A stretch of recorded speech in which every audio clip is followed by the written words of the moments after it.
गरुड़ के जन्म से जुड़ी एक रहस्यमय पौराणिक कथा।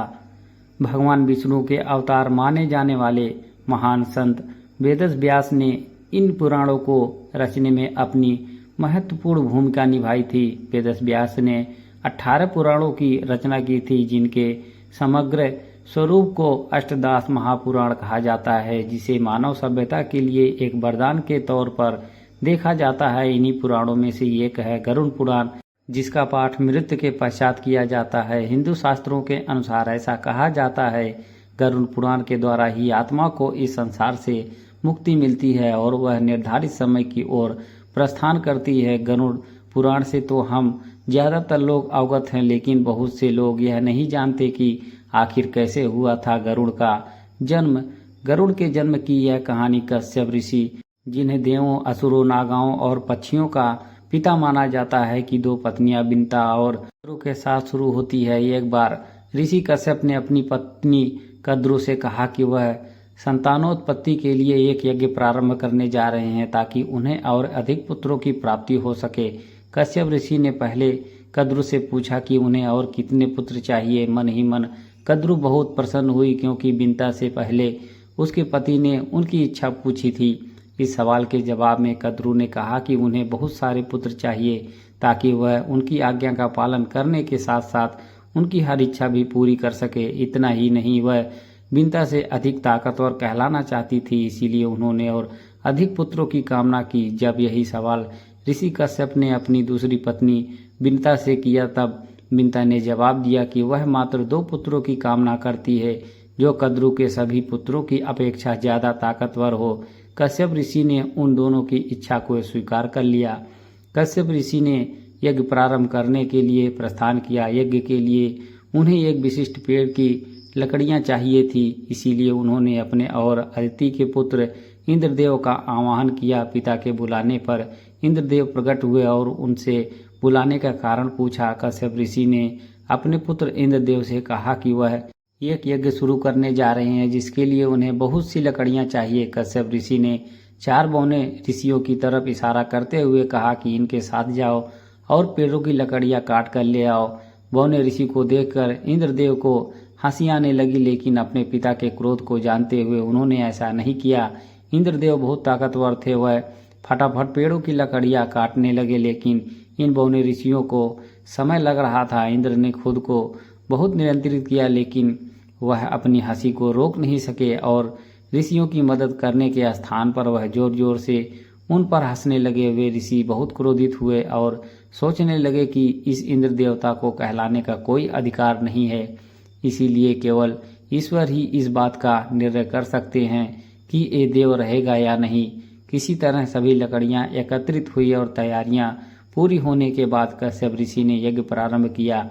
यज्ञ पूर्ण होने के बाद कद्रु को 1000 अंडज मिले, जिनसे उन्हें 1000 पुत्र उत्पन्न होने थे। कद्रु ने सभी अंडों को गर्म पानी में रख दिया और उनकी देखरेख करने लगी। इसके बाद उन बौने ऋषियों ने बिंता के 2 पुत्रों की उत्पत्ति के लिए यज्ञ प्रारंभ किया।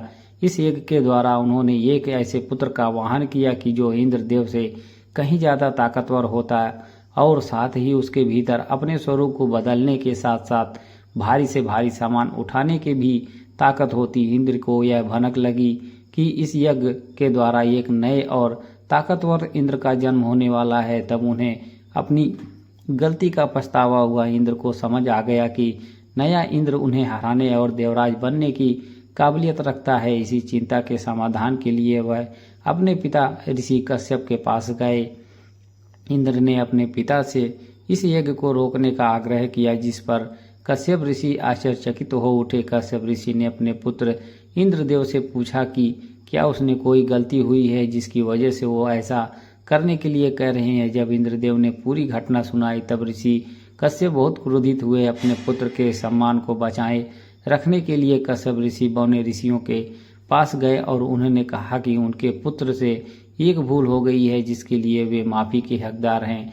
आप जिस ताकतवर इंद्र का आह्वान कर रहे हैं, उसे देवताओं का नहीं बल्कि पक्षियों के इंद्र के रूप में बुलाएं।